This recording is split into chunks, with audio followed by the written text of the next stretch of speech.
So, traditional Jewish, Christian, or Muslim.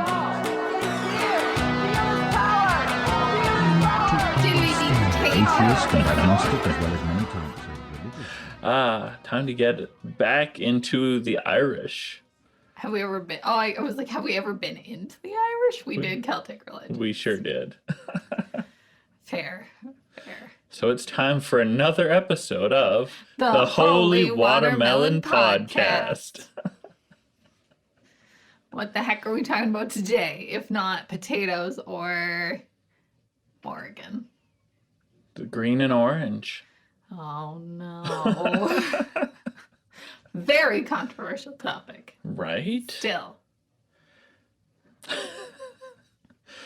Yeah.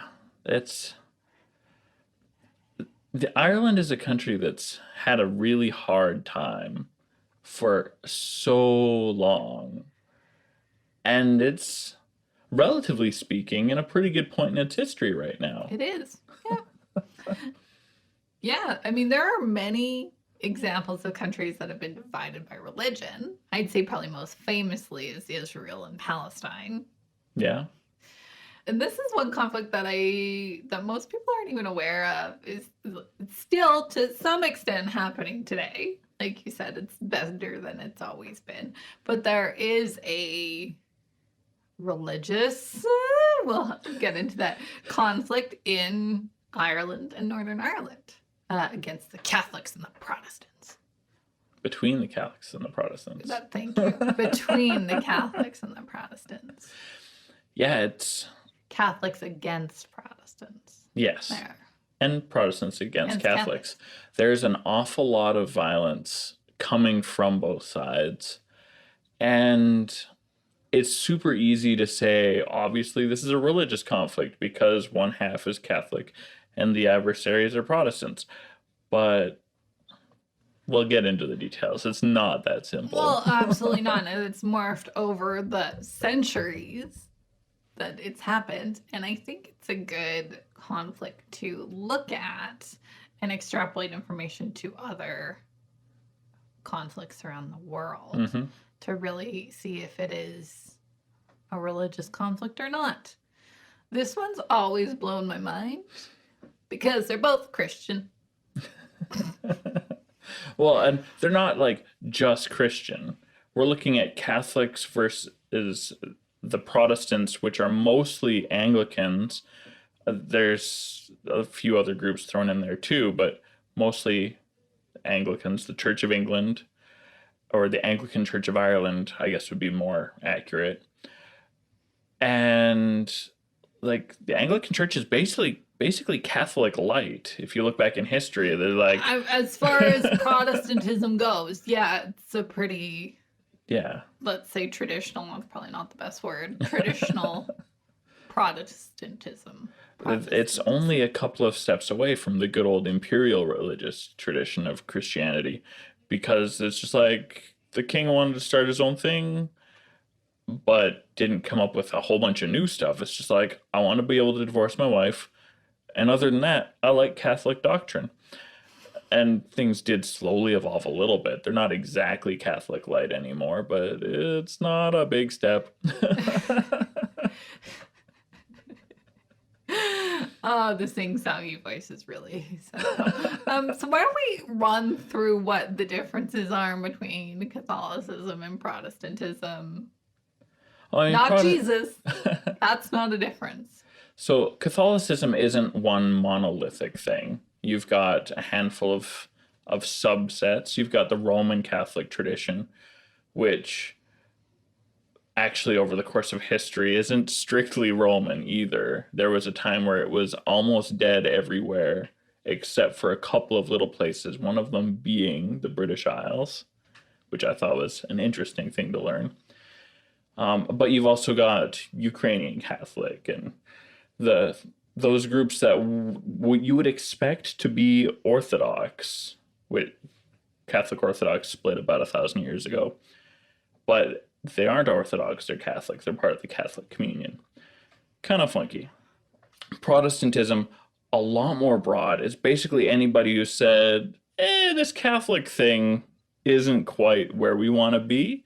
So we're going to protest that, make some changes, become our own church. Protestantism? Exactly. I'm glad you picked up on that. Thank you. It didn't come out very good, but I think everyone got the point.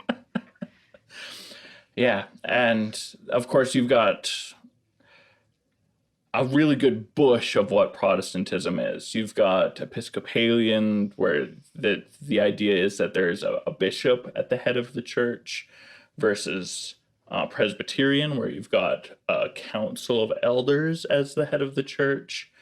And of course, all of this subdivides even crazier Baptists, Anabaptists, yeah, evangelicals.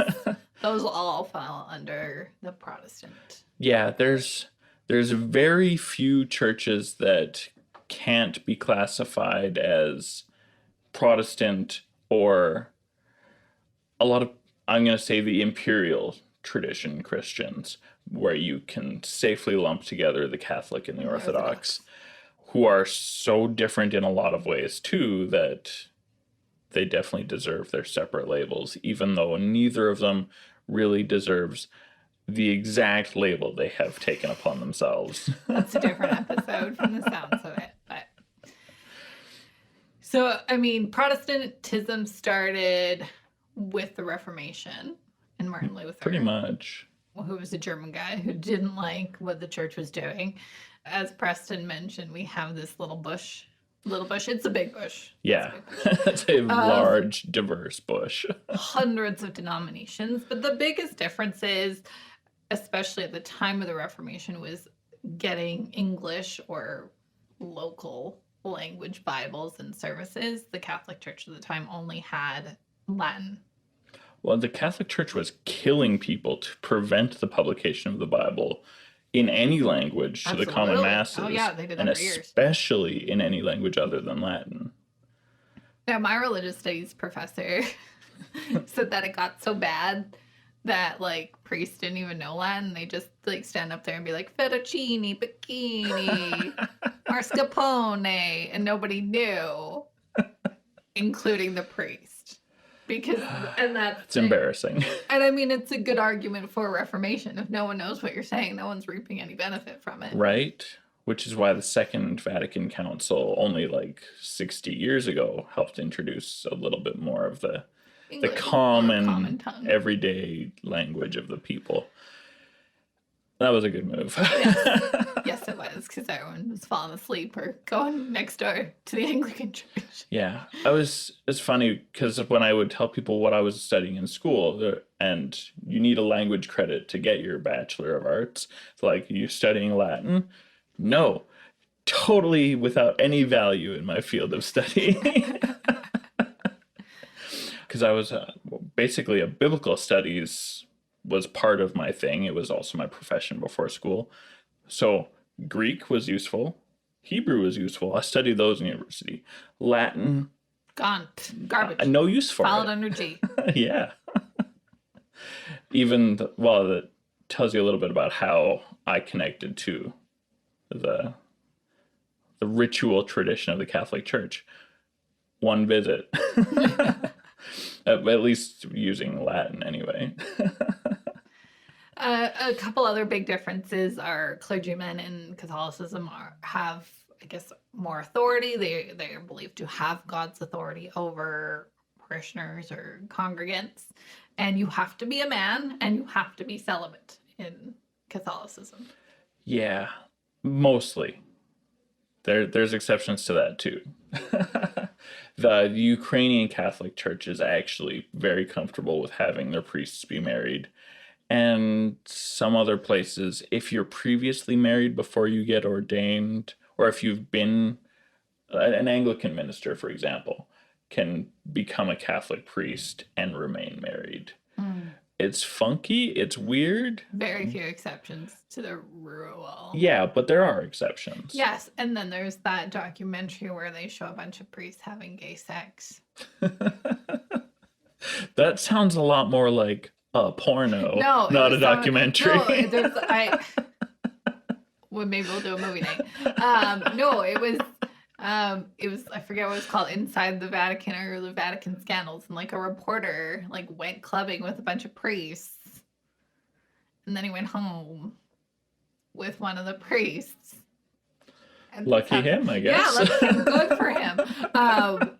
But that's not an exception to the rule. That's breaking the rule. Anyway, I digress. And then in Protestantism, you can be a woman. And it's like much more casual. Like it's just a vocation as opposed to something divinely bestowed upon you. Yeah.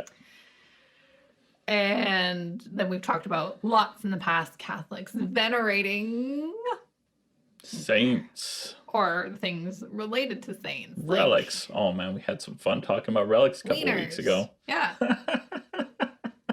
Whereas there's basically none of that in Protestantism. Yeah, like there's a little bit of the saints business and relics in the older. Yeah, like the Church of England, the Lutheran Church, they do pay attention to saints. Relics are still kind of cool to them. I mean, let's be real. People who aren't Christian find Christian relics to be at least a little bit cool. Sometimes. I mean, I'd see the Shroud of Turin if I didn't have to see it with all the pilgrims. Sure. But, I mean, with how infrequently that's public. I will never. My wish of seeing it without the pilgrims will never happen. I'll have to elbow my way in there. Yeah. So those are, in a very short nutshell, small nutshell, some of the important differences. But other than that, they both believe in Jesus and the Trinity and Adam and hell, but for different reasons. Yeah, the Bible is still hugely important to their tradition. They're very close cousins, only recently separated. Well, like 500 years or so. That's pretty recent. That's pretty for recent. a religion. So this is on a lay framework for the conflict in Ireland. Yeah. So which has been going on for a long ass time. I mean, almost about 400 years. Yeah. Yeah, kind of crazy. It's been that long. Mm-hmm. And maybe this piece is actually going to finally settle. Maybe. We'll see. Have our final thoughts on it. So about 400 years ago, there was this pretty decent relationship, I guess, kind of, between Ireland and the United Kingdom of England and Scotland. And when land would default to the king because there was no heirs to take over the land, then the king would be like, all right, let's go send some Scottish people and a handful of English to go and populate this land. Not that Ireland had any population problems. The king was being a bit of a dick. Let's call it nepotism. Sure. I mean, they were colonizing Canada and, well, basically all of the Americas at this point. All of Europe was colonizing all of the Americas. Way more land. Ireland, pretty small spot of land, relatively speaking. But it's closer, so it's more convenient. Not a good reason. But they called these people planters. They would go and plant the Irish lands that had defaulted to the crown.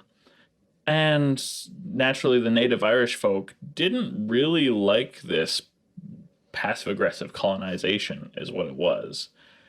And this is basically the seeds of all of the troubles. Is the king is being a dick. We need this to stop. Yes. So the native Irish, so at this point in history, they're all still one country. Yes. The native Irish to the island of Ireland are predominantly Catholic, and the people the king is planting are Protestant. Well, because if you're faithful to the king at all, you'll be in his church. Right. And the king's not gonna, yeah, exactly. Especially this is at a time when like we're burning heretics still. So the king is not going to plant someone that is Catholic. Yeah, he's going to show favor to the people who are faithful to him. Yes. which is not great when he also really just wants to have vice grip control over all of the land in his Literally power. everything. Which, yeah, no good.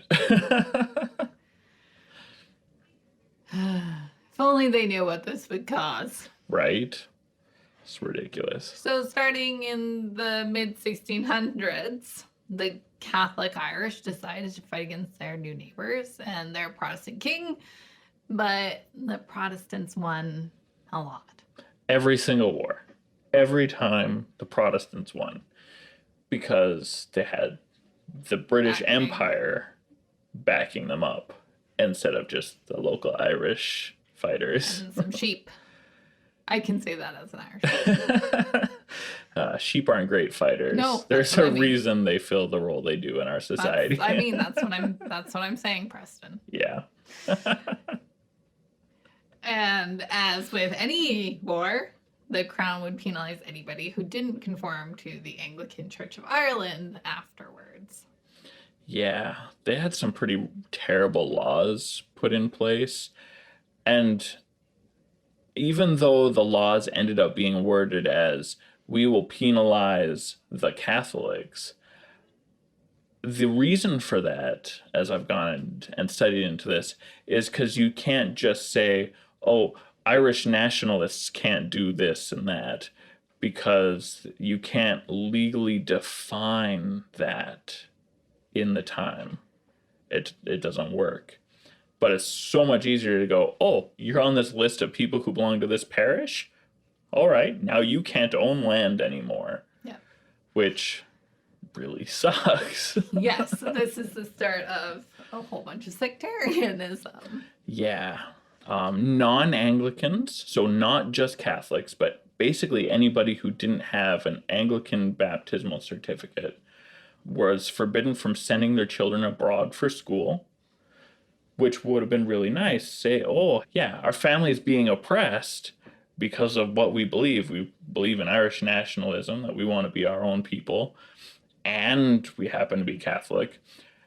It would be really nice to become a refugee, head off to Europe somewhere. France is friendly right now. Kind of, sometimes. Things flip-flop for a really long time. Yeah. It would be nice to head off to Europe. And King says, no. You are our subjects and you will be punished. No sending children abroad for school. The Catholic clergy was actually banished from Ireland for a little while. Not a really long time, but for a little while. So I think it was about 30 years or something. Something like that. In 1704, that idea was replaced with strict probation for priests. All the Catholic priests had to be examined on a pretty regular basis, and they're constantly watched. It was terrible. Non-Anglicans were forced to subdivide their property between their heirs instead of just giving it to the oldest son. Therefore losing power. Yeah. Because lots of land equals lots of power. Yeah. Now, it sounds a little bit weird because today this is, generally speaking, you give out your stuff to all your children, more or less evenly, unless you happen to have a large land holding that would obviously have to go to one person. Yes. That practice was outright forbidden for non-Anglicans. Yeah, losing power, deliberately undermining the whole Irish nation. And of course, this made it a lot easier for land to default back to the crown, because very often people would die without heirs. If you've subdivided it, that really raises your probability of this happening. Really crappy. Yeah. Yeah, it is. And of course, Catholics were barred from voting in parliamentary elections. And for like a long time. Yeah. Like centuries. This is a big deal that lasted. It's weird how favorably people look at the English system when it was deeply messed up for a long time. And we'll get into, more violence. And, no one is innocent in this conflict, but yeah, there were definitely things put in place to make it worse for certain people. Yes, for sure. So. Yeah. Yeah, so the king claimed ultimate authority, of course, being the head of the church, basically claiming divine authority, which, as we've seen in the Anglican tradition, especially with King James a little bit later on, if you don't conform to exactly what the king wants, you can be burned as a witch. This is pretty burned gross. A lot of people Yeah. around this time. And not only for being witches, they would come up with all kinds of reasons. All kinds of crazy things to burn you. Yeah. And the king just exercised more and more authority as time went over. I'm feeling pretty good about the queen right now, relatively speaking. There's some grossness in that family, but relatively speaking, things are a lot better off. Yes. She's definitely the most normal that we've probably had. Maybe her dad was pretty normal, but yeah. His dad wasn't. No. So. So fast forward, but not very far, to 1690 and the Battle of the Boyne. This is wild. So the Boyne is a river in Ireland. Mm-hmm. And so the Battle of the Boyne was one of many battles of the Williamite War, but fought basically on the riverbanks. Yep. I've been there. Oh. Yeah. Nice. It was a battle. Okay, guys, stay with me. It was a battle between a Catholic king and a Protestant king. One was Dutch, one was English in Ireland. Got that? It's weird. It's very weird. Yeah, William of Orange, the Dutch one. The Dutch one. So they're fighting for the English crown in Ireland. Mm-hmm. And that's why everyone hates each other to this day. They were fighting for the English crown on Irish land, and everyone hates each other to this day. What a bunch of dicks. That's like me punching out Preston on your property and you fighting with your family for the rest of your life because I punched Preston on your property. I mean, it is more than that. I know, but we've laid a solid foundation already. But this did not make things better. No, and it's just it doesn't make things better. You're right, but it's like the Protestants still celebrate the victory today, and I'm like, but you didn't do anything. Right. Like Protestant Irish because it was an English battle. Well, and it's kind of funny that the Protestants won this small battle because it was relatively small, and the day before, the Protestants had actually lost a huge naval battle on the other side of England. Mm. But in the time that has passed since then, a good 300 years, the naval battle loss has really basically counted for nothing. And Battle of the Boyne has just contributed to more problems. So as Preston said, William was the Dutch king. He was William of Orange, which is why the color of the Netherlands is orange. Mm-hmm. And it's also why Protestants around the world represent themselves with orange. And so the orange and the green in the Irish flag is because of this king. He was also the King of England at the time. And the battle was King James II, a Catholic king. He was trying to win back the throne from William and bring Catholicism back to the United Kingdom and Ireland.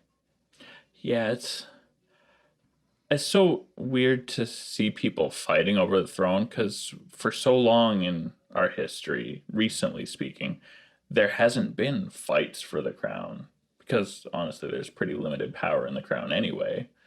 And you can be rich and be a prince and everything's fine. We can thank the Medici for that. Sure. Yeah. So this is where the Irish Catholic population gets invested because if James won, it would mean an end to the sectarian abuse and rules that they've lived with at this point for about 80, 90 years. Yeah, what a mess. Restoring peace would have been nice, but it didn't work out. I mean, what if, would it have restored peace? It just would have made the Irish Catholics happy, but the Irish Protestants unhappy. At this point in history, it would have been easy enough to deport the Protestants. Or burn them, yes. Right. But it would have been easy enough to do a good old St. Patrick and just get rid of the people that aren't Catholic. Get rid, wink, wink. I'm kidding. Don't burn someone. Right. I don't condone that. No. But based on what was going on at the time, that would have been in character. Anyway, that would have been terrible. Okay. Unfortunately. Yeah, unfortunately for the Catholics, William won the battle and retained his control of a very Protestant United Kingdom in Ireland. Things go a long time before they get better. Now, without getting too historical, this is a religion podcast, and this could be a whole history episode. Right. But in the early 1920s, Ireland divided into two. So at this point, Ireland and the United Kingdom are one country, where the Isle of Ireland being predominantly Catholic and the rest being predominantly Protestant. But there are a lot of Protestants in Northern Ireland, which is where we see the current divide between Great Britain and Ireland on the island. Yeah, a handful of counties that were mostly Protestant basically got fenced off from the rest. Yes. The 12th, this is what is the day is called, the 12th. The 12th of July. It's the 12th of July. Is a day that commemorates the Battle of the Boyne to this day, 300 years later. Yeah. The Protestants are still celebrating. The Protestants are still being dicks about it. So this is an interesting issue. It's an incredibly controversial celebration because they will hold orange marches. That's what they're called. Mm-hmm. And it basically rubs in the face of the Catholics that the Protestants won. And the orange is typically held by an orange order or a chapter of an orange order, which is a Protestant fraternity. They generally, especially in more recent years, try to stick to Protestant neighborhoods, but some marches are purposely antagonistic and walk through Catholic neighborhoods. Yeah. It's been happening a lot less in the last, I want to say 10 years.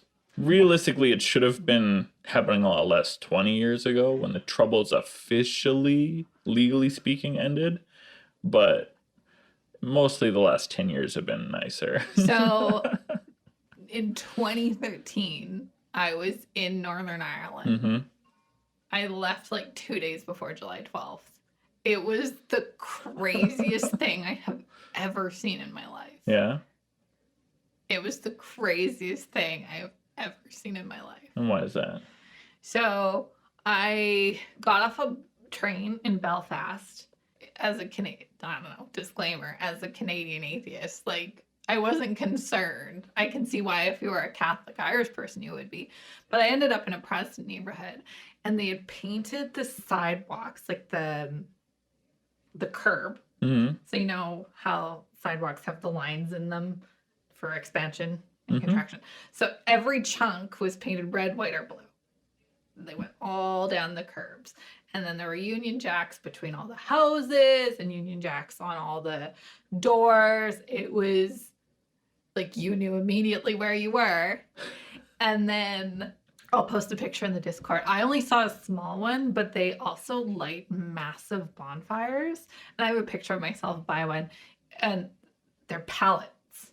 Mm-hmm. And it was taller than me. It was easily 15 feet tall. But there are ones that are like stories tall. And That's it was alarming. like and the best way I can describe it is like a Best Buy parking lot is where this was. It was like in the middle of Belfast City. Like imagine going to the local shopping center and just having a 15-foot pallet that they're gonna burn. Wow. It was, yeah. And this like 2013, so not even 10 years ago. So yeah, that's what they do. And, again, hopefully they're sticking to Protestant or Unionist. They're not quite interchangeable neighborhoods. But I think we'll get into this conversation, but it means people can't let it go. Mm-hmm. And if they can't let it go, then they're going to be Catholics or Republicans that can't let it go either because it makes them angry. Yep. What a mess. Also, just a fun fact for your dinner conversation. Police in the United Kingdom do not carry guns, except in Northern Ireland. Yeah, that would make sense. Northern Ireland is the home of the Troubles. It's super interesting, mildly frightening. Sure. I'll leave it at that. I'll interject more stories as we go. All right. So yes, they still, to summarize, they still celebrate the winning of the Battle of the Boyne today, sometimes by being dicks. Right. So, and actually, I'll just say many unionists believe it's their historical right to celebrate. Right, because they won the war. Gross. I mean, is it grosser than Canada Day or Canada Day having organized a nation is, I guess, the we're not real celebration. Yeah, we're not celebrating specifically a massacre. Right. Now, if we were celebrating the dates where treaties were forcibly signed. 60s scoop. Yeah. Sure. There's an awful lot of things that are not celebrated that are part of Canada's history. Fair. At least not celebrated among people that I care for. Anyway, in 1798, there was an Irish rebellion. Why is this news? Because it failed. It was one of many disastrous attempts to try and free Ireland from the empire. Big bummer. Lots of people died. But the Irish Rebellion of 1798 was the big one, because obviously there have been lots of attempts before and since. Yeah, politics, religion, and economics were all super intertwined and more or less stayed that way ever since. To literally present day. Yeah. What a mess. Yeah, so basically, even 100 years later, after the Battle of the Boyne, they're still trying to get independence. Yeah. There came to be an interesting nickname thrown up for the Republicans, and the name is Fenian, which, when I initially found it, they didn't explain where this name comes from or anything. I had to go digging, but basically it's connected to the fictional hero Finn McCool and his legendary Irish warriors. Fenian is basically a really shortened form of Fianna Éireann? I don't know. Aaron. Sure. Aaron. There's too many letters there for that to Irish just be Aaron. Very good at adding letters. Okay. Well, thank you. The Fianna Éireann. So Fenians, basically Finn's soldiers or Finn's Irishmen. Dumbledore's army. Kinda, yeah. And the name Fenian is used as a slur against pretty much anybody who is Irish, traditionally Irish, by anybody who is a fierce loyalist to the crown. So we're gonna, again, because this is not a history podcast, we're gonna fast forward about 120 more years to when Ireland becomes its own country in 1922, and this is the geography we have today, where Ireland is a country. There's the Isle of Ireland, and part of that island belongs to the United Kingdom in the form of Northern Ireland. Yeah, Ireland has an unfavorable hat. Yes. So Northern Ireland, part of the United Kingdom. Bojo's their prime minister. They use the pound. They use kilometers. Whereas when you cross the border, they use miles, they use the euro, and they have their own president. They use miles? Yeah, What the hell is wrong with this country? I forget which, but the signs change. I'm pretty sure England uses kilometers because we use kilometers. They should all use kilometers. Everyone in Europe should be using the European standard. That's just weird. I'm pretty sure. Anyway, but yes, there's all these differences. There is no like customs border. You can just drive over the border. They don't monitor that, but everything changes. So if you're going from, Dublin to Belfast, you need to change your currency. Right. But no one's going to stop you. Right. If you're Passport-wise. Northern Irish, you can actually get an Irish passport as well if you really want to cross the border permanently. Totally, and you can work.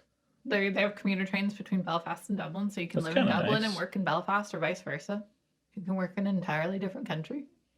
I mean, most of the European Union's that loosey-goosey too. Right. It's kind of nice. Though I will say, and we don't need to keep this in, I thought it was really weird because when you go from Ireland to Northern Ireland, you don't have to have your passport checked. But when I went from Northern Ireland to Scotland, both the United Kingdom, they checked my passport. I thought that was really weird. That does feel a little odd. Did you plane it or take a ferry? I took a ferry. Okay. Yeah. Anyway. That'd be a long ferry ride. I don't remember, but it was great. It was a rail and sail. So got dropped off. So I took a cab to the ferry, and then I took the ferry over to, I don't even know where it docks in Scotland, and then you got a rail pass to take you from the dock to Glasgow. That's cool. It was great. Anyway. Sounds like a nice adventure. It was a nice adventure. But back to geography. So at this point, they are two very separate countries. Mm-hmm. But there are some people who want it to be one country. Yeah, that makes sense. On both sides, funnily enough. Yeah. I mean, it's so much easier when there's not two Irelands.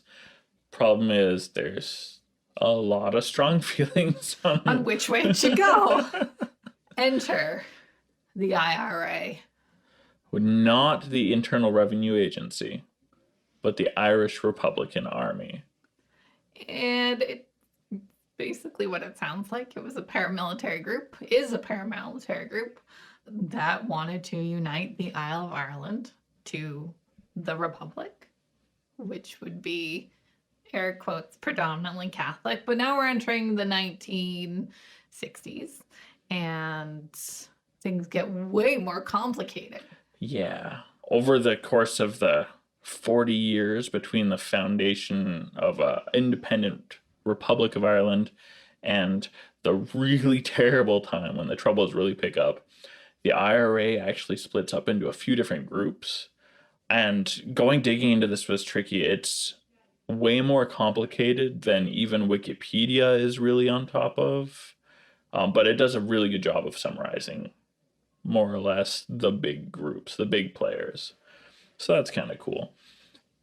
But the provisional IRA is the big, scary, militant group. The one that will blow up your car. Yeah. What a mess.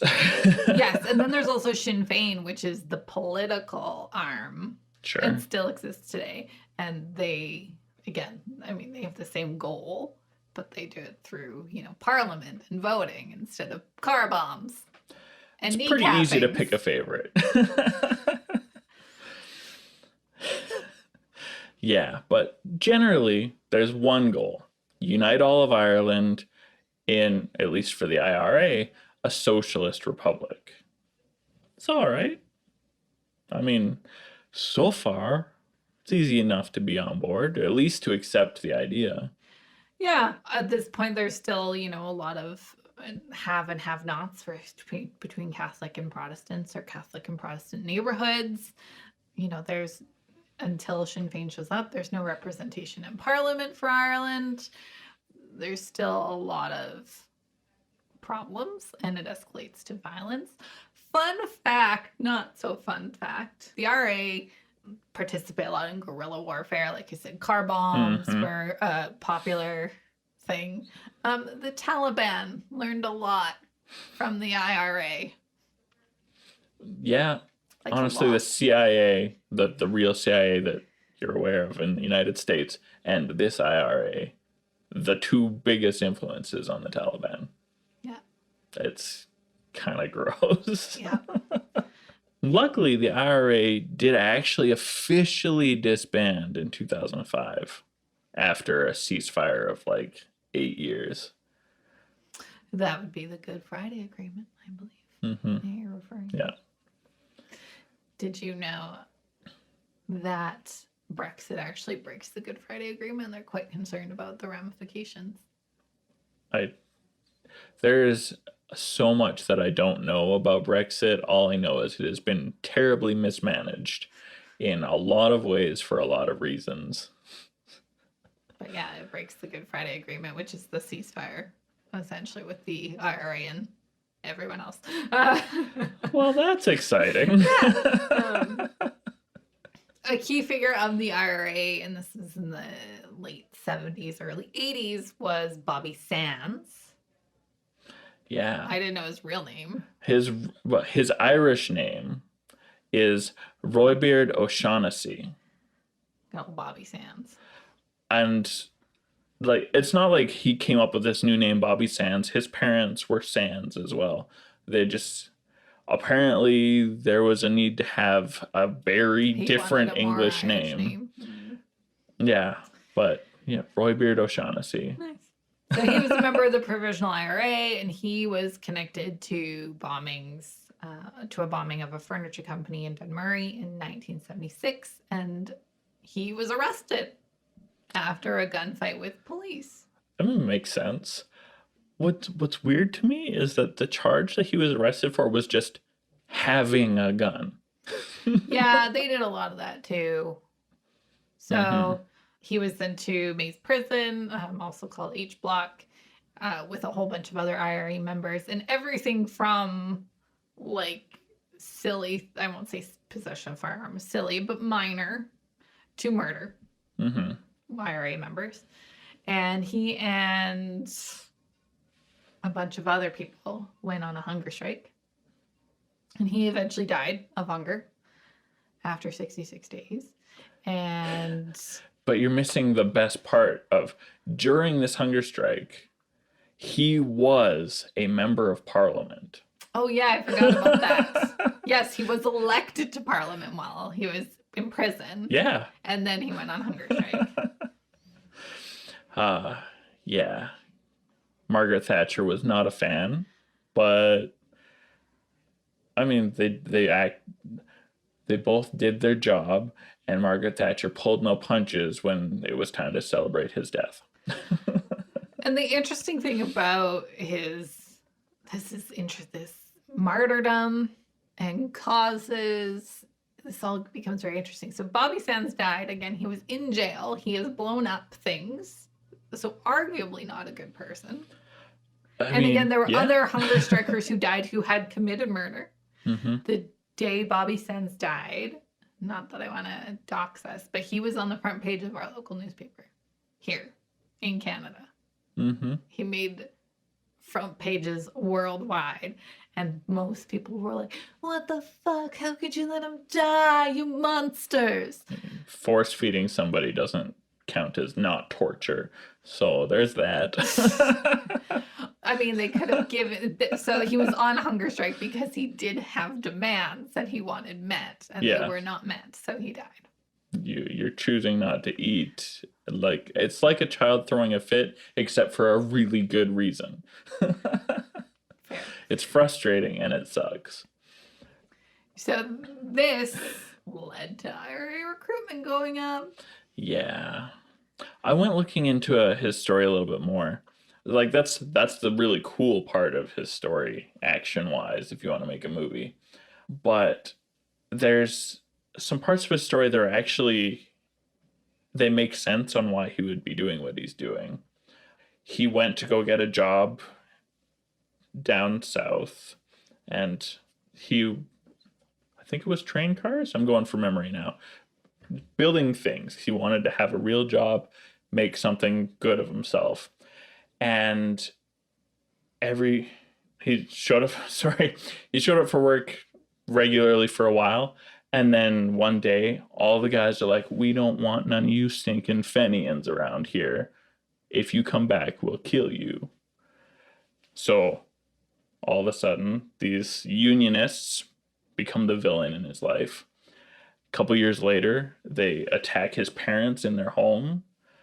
He has a reason to become an extremist. So there's an awful lot of violence on both sides of this. It's super gross. Yeah.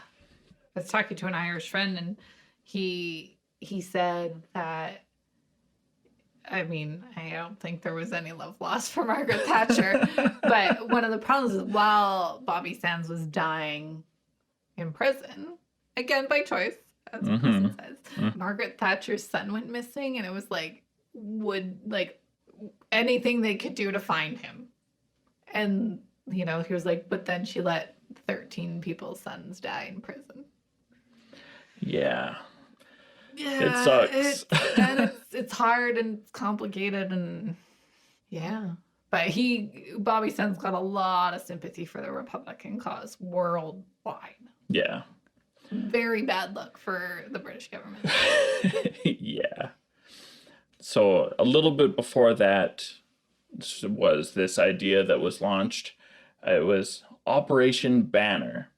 I love this name because of my own personal biases, and I'm going to tell you my version of why this is named Operation Banner instead of the true version. And then will you tell us the true version? No. Okay. So the British Armed Forces kept the peace in Northern Ireland.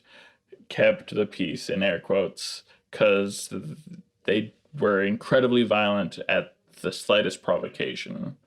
It was a mess. Not always, but really often. And the whole goal was to keep the green monster, the Catholics, from causing too much damage and protect the mild-mannered Bruce Banner of the civilized Protestant population. I like it because it's green. Right?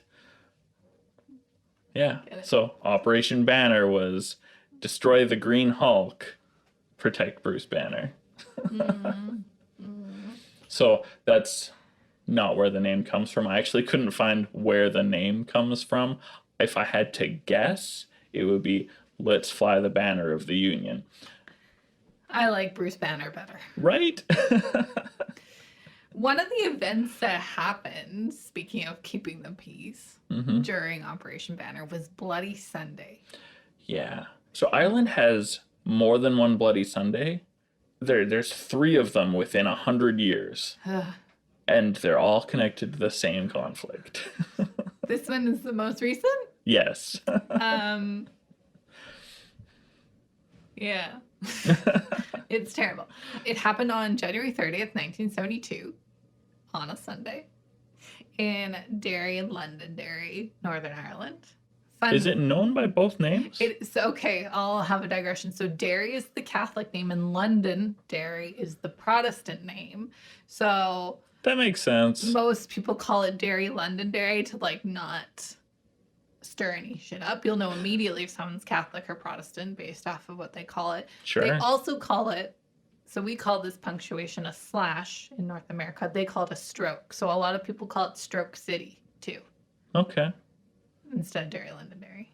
So that's why I'm saying Derry Londonderry. Stroke City sounds like a name you would give to a geriatric facility. I know, right? That's why I said they call it a stroke over there, and we call it a slash over here. Slash City doesn't sound much better. No, that's Murdersville. That's Murdersville. So yes, it happened in Derry Londonderry, Northern Ireland. And for literally decades, it was like a who shot first scenario. 26 civilians were killed by British forces, and the British forces claimed that they had rocks and debris thrown at them, which instigated the shooting. These protesters were violent, and the Catholic Derry marchers always maintained that the British forces shot unprovoked. Preston, it was in 2010 that the report of the investigation, nearly 40 years later, nearly 40 years later, came out saying that the British forces were attacked unprovoked. And I forget which prime minister had to apologize, but he did. The British forces attacked unprovoked. Yes. Yeah. That sucks. We've I seen... forget who the prime minister was at the time, but he did issue an apology in the city. Right. We've seen a lot of that here just only 2 years ago with a lot of the Black Lives Matters protests. Yeah.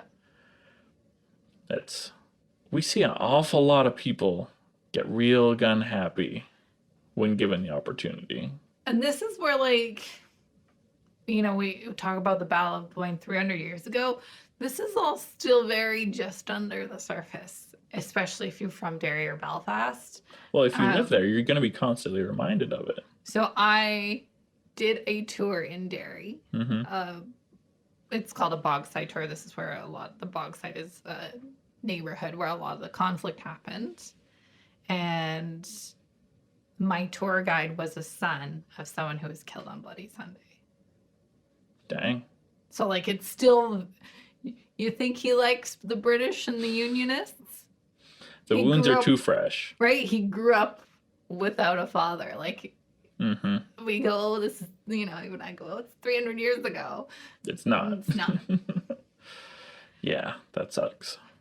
But we have a IRA murder that was quite prominent, too, during this time. I guess I'm telling that story as well. I guess so. If you're a fan of the royal family, William and Kate, then you probably already know that Lord Mountbatten, so this is Prince Philip's father, Prince Charles's grandfather, was assassinated by the IRA in 1978. The statement released by the IRA, they owned it. They were happy to kill someone from the royal family. It does point out the continued sectarianism in the country. Not that this justifies the murder, but the statement they released says, the IRA claim responsibility for the execution of Lord Louis Mountbatten. This operation is one of the discriminate ways we can bring attention of the English people the continuing occupation of our country. The death of Mountbatten and the tributes paid to him will be seen in sharp contrast to the apathy of the British government and the English people to the deaths of over 300 British soldiers and the deaths of Irish men, women, and children at the hands of their forces. So yeah, it got a lot of media attention because it was Lord Mountbatten. Kind of a big deal. And it was sad. 6 years prior, 26 people were killed and no one would take ownership of it. Right? Yeah, so that's one of the things that I like about the IRA is that when they do a thing, they take ownership of it.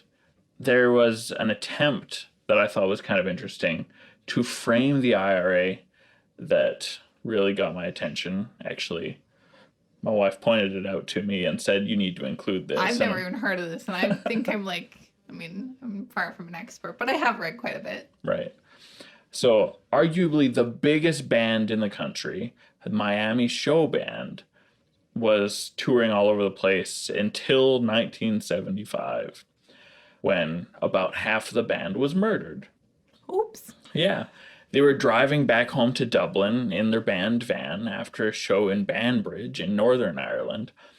And they were stopped by a bunch of guys in British Army uniforms. Like, well, we're going to do as we're told. We're going to play this safe. We're going to get home. Everything's going to be fine.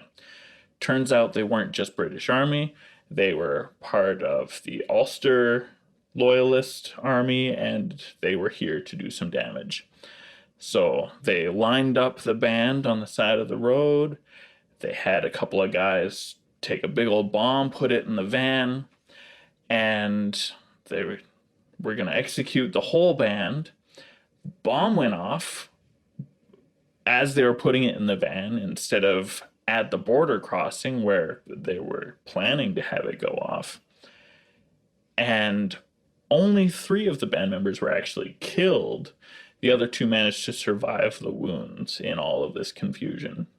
Huge mess, disaster. Because the loyalists just fumbled everything.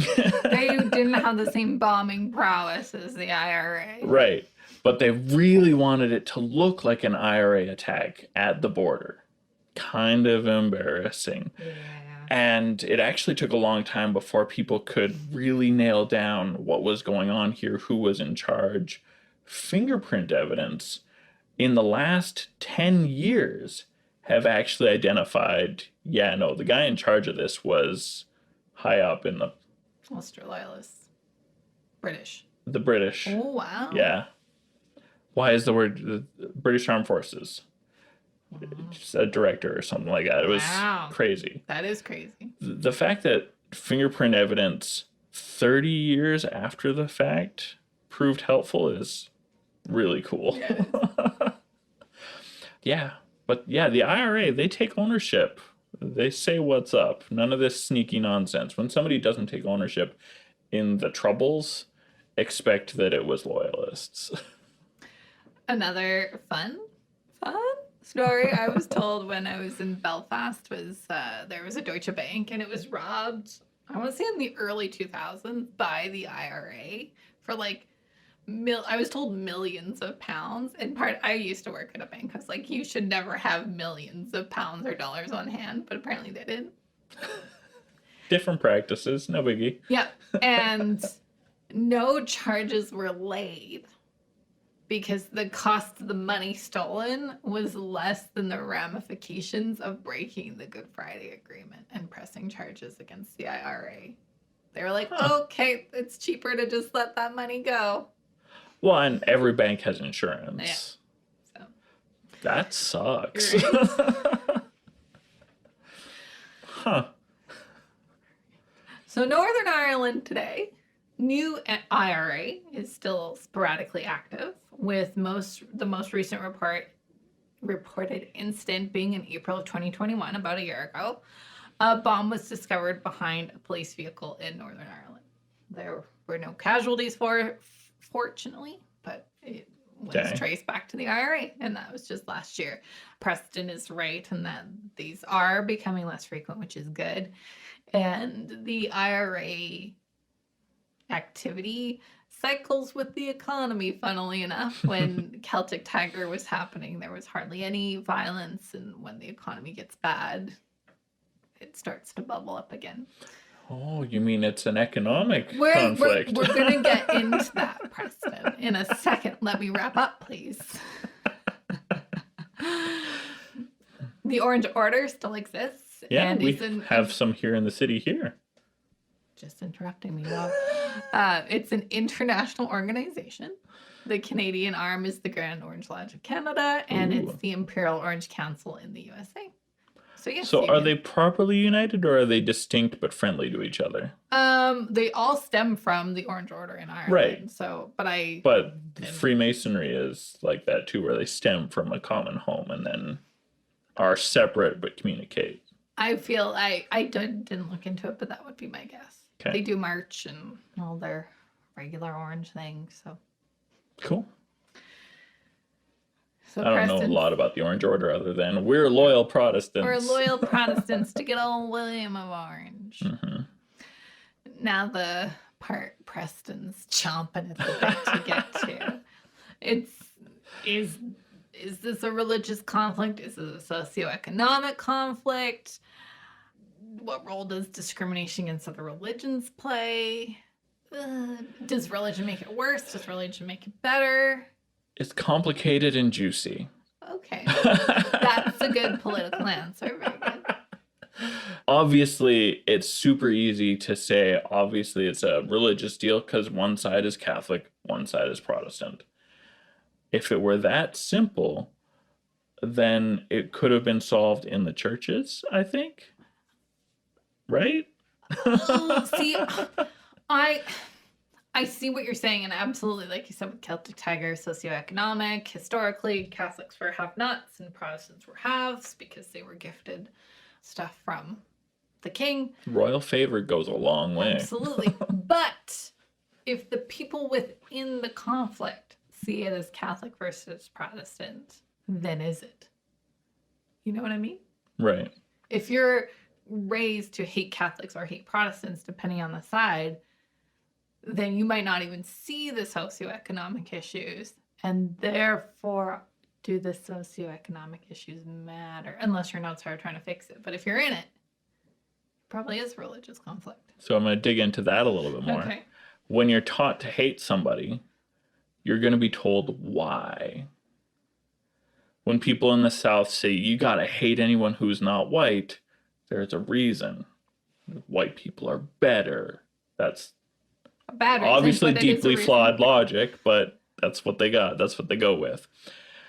And so when people say, hey, you need to hate the Protestants when you're living in Ireland, the reason why, pretty easy to get on board with. They have been ruining our lives for 400 years. And unfortunately, the Protestants have a similar thing thrown at them of, we hate the Catholics because they're tearing our country apart. Even though that's not really the deal. It is quite easy in this conflict to be sympathetic towards the Catholics. It really is. Yeah. I mean, try not to be. I try to be neutral, but it's tough. Well, the history shows us that the Catholics are just systematically picked on. They are the victims in all of this. Not to say that they're innocent, because an awful lot of damage has been done by both sides. Not by every person on both sides, but by both sides as wholes. It's a mess. And as it would be really nice and easy to say, yeah, religion is the problem here. But if Ireland was never Catholic, if they were just happy, more Protestants, they would still be nationalists trying to protect what was theirs. Unfortunately, nationalism looks an awful lot like a religion, too. And arguably, by many scholars, and even the subject of my last paper before I graduated, nationalism is a religion. It's not the same sort of thing. Okay, well then, I still kind of disagree. I'm not gonna lie. That's fine. Because I think if the people think it's a religious conflict, then it is a religious conflict. Perception is reality. Not that there aren't socioeconomic and political moving parts to it. Does religion make it worse? You're turning Probably. a regular conflict into a holy war. Every conflict that's lasted a while, religion comes into it. Even the Cold War, religion came into it. The good old Christian America needs to defeat those godless communists. Godless communists. Which, I mean, really weird way to spin it, but it's a great way to convince people that you're right. If you can convince people that God is on your side in a conflict, you don't have to worry about it anymore. You've got their help through to the very end, which is pretty gross. Mm-hmm. People lean on religion for utilitarian purposes that get really nasty all the time. The conflict in the Middle East has nothing to do with religion. It never had anything to do with religion. But people use religion as a great way to other the other side as a perfectly valid victim for all of the bullets. And that sucks. So we should all just become atheists. I'm kidding. Pluralism doesn't do any harm. And yet, for some reason, all of the great powers of America really lean away from that, as you need to join this, be one with us, be just like us, or you're the bad guy. Mm-hmm. And that was the same way in Ireland on both sides. It's been that way for most of human history. Here's another big question. Can this be solved? Will this ever end? I believe it will. Mm-hmm. I believe it can be solved. And it's a lot more complicated than just saying, oh, guys, stop being dicks to each other. It's a lot more complicated than just putting up walls in between neighborhoods like they've been doing. It's a lot more complicated than simple deportation or execution. You need to actually fix the problem, which nobody wants to do. Because nobody can agree on what the problem is for some reason. That's probably part of it. I have some ideas on how to fix it.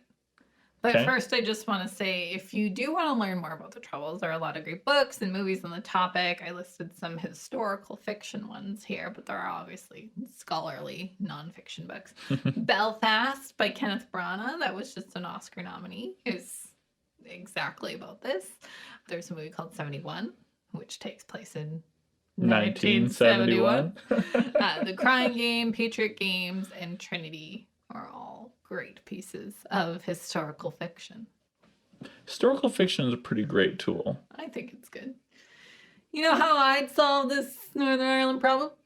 How would you solve this problem? I'd make everyone listen to the Holy Watermelon podcast. And I'd make everyone follow us on our social media. That's Facebook, Instagram, and Discord. And to show that you're a true believer, I would get people to purchase merchandise and subscribe to our Patreon. Because when you have a comprehensive religious education, Preston's not taking me, I'm not even taking me seriously. When you have a comprehensive religious education, you can solve global issues. Well, okay, at the very least, you can recognize when something is a genuine religion problem or if it's something entirely different. At the very least, you'll get that far. Yes. Thank you for minimizing my pitch. But yeah, we are grateful that you have joined us for as long as you have. And we're going to keep doing this, and we hope you'll keep joining us. And especially this episode. Peace be with you. By the late Middle Ages, the Christian prophecy had fulfilled itself. God is near.